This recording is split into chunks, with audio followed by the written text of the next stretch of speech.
menyaksikan dokumentasi ya Pak ya. Kalau pakai kartu saya aja kok. Gak apa. Tapu. Boleh. Oke, baik, ini hanya 9 menit kita akan menyaksikan dokumentasi tsunami, detik-detik terjadinya gempa dan tsunami di Aceh di tahun 2004 silam. Di sini ada aturan, tidak ada yang keluar masuk pada saat penayangan, tidak ada yang makan dan minum, dan tidak diizinkan untuk merekam. Apalagi memfoto dokumentasi tsunami. Tak boleh. Oh, merekam tak boleh.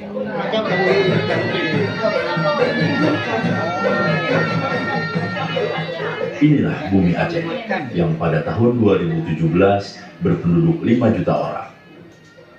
Aceh dikenal dengan nama Serambi Mekah yang terletak di ujung utara Pulau Sumatera sekaligus provinsi paling barat di gugusan kepulauan Indonesia.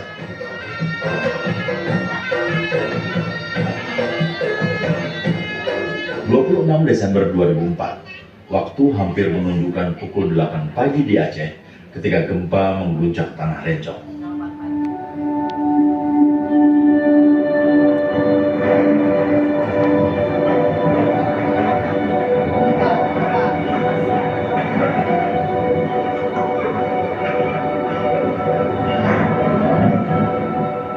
Goncangan gempa dirasakan hingga 8 menit dan merobohkan sejumlah bangunan di Banda Aceh. Pusat gempa ada di dasar laut barat daya Sumatera atau sekitar 25 km lepas pantai barat Aceh. Kekuatannya tidak kurang dari magnitudo 9,1. Gempa terjadi karena dua lempeng besar yang berada di bawah kulit bumi, yakni lempeng Indo-Australia dan lempeng Eurasia, saling bergerak dan berhimpit. Ini yang menyebabkan gempa juga dirasakan mereka yang tinggal di pantai barat semenanjung Malaysia, Thailand, pantai timur India, Sri Lanka, Maladewa, bahkan sampai pantai timur Afrika, meski dengan kekuatan yang berbeda-beda. Di Indonesia, gempa paling kuat dirasakan mereka yang mendiami Provinsi Aceh dan Sumatera Utara. Setengah jam setelah diguncang gempa, saat Aceh masih berbenah dan evakuasi korban tengah berjalan, bencana lain datang melanda. Saat itu, warga Aceh rata-rata tak mengetahui bahwa setelah gempa yang kuat, bisa terjadi tsunami. Masyarakat tidak segera menjauh dari laut. Inilah salah satu faktor yang menyebabkan banyaknya korban jiwa. Ya udah terus, kalau bisa masuk terus.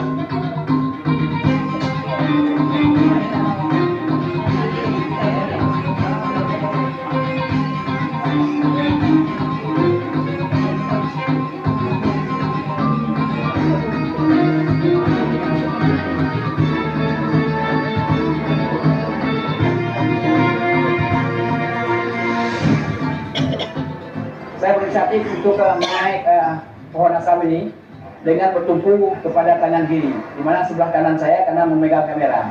Kami naik ada 4 atau 5 orang di atas ini. Di Banda Aceh, tinggi tsunami rata-rata antara 10 sampai 12 meter. Dalam sekejap, air laut telah mengubah wajah Banda Aceh.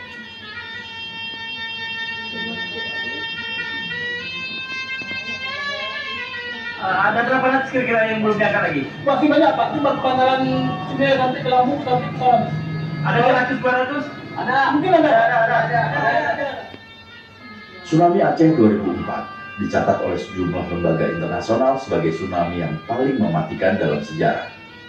Setidaknya 281.000 orang di tepian Samudra Hindia tewas atau hilang. 221.000 diantaranya ada di Indonesia. Di Provinsi Aceh, korban terbanyak ada di kota Banda Aceh, dengan jumlah 78.417 orang meninggal dunia.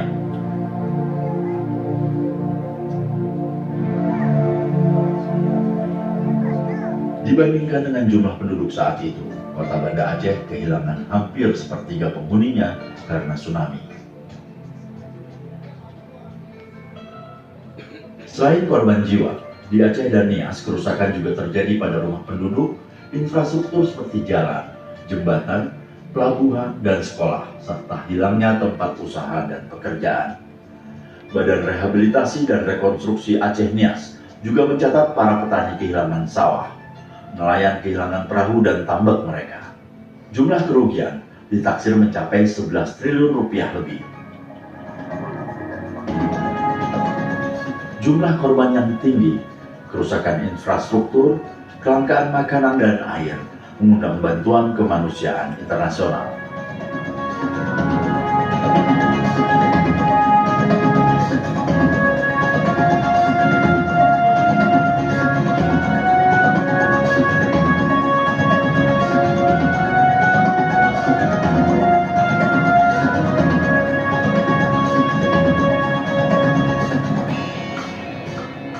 Sampai dengan hari 40 pasca tsunami, hubungan transportasi darat antara Kabupaten Aceh Besar dengan Kabupaten Aceh Jaya masih terputus total.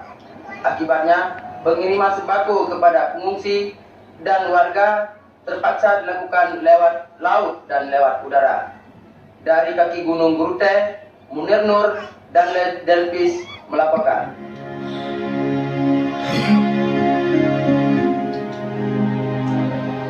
Titik-titik yang sulit dijangkau saat itu hanya bisa dicapai oleh kendaraan hasil bantuan internasional seperti ini.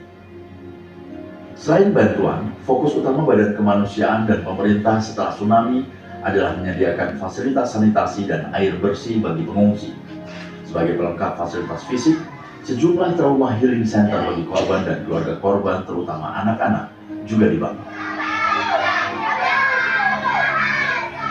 Di dalam negeri, simpati berdatangan dari seluruh pelosok Indonesia untuk Aceh melalui sejumlah aksi solidaritas.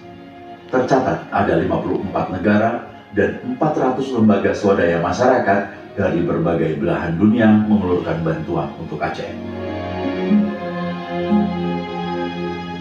Aceh kembali punya harapan, apalagi hanya 8 bulan setelah bencana itu, pemerintah Republik Indonesia dan Gerakan Aceh Merdeka menandatangani perjanjian damai di Helsinki. Konflik 30 tahun itu telah berakhir. Rekonstruksi dan rehabilitasi di Aceh terus bergulir di tahun-tahun berikutnya. Pemerintah menargetkan pembangunan perumahan, fasilitas kesehatan, dan lapangan kerja di bidang pertanian.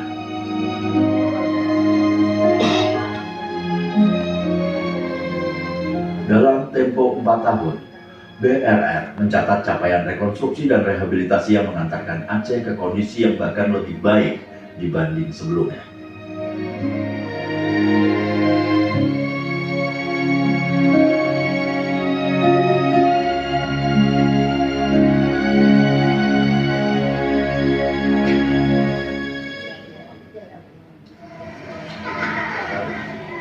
Peristiwa ini juga telah melahirkan Undang-Undang Penanggulangan Bencana dan dibentuknya Badan Nasional Penanggulangan Bencana pada tahun 2007.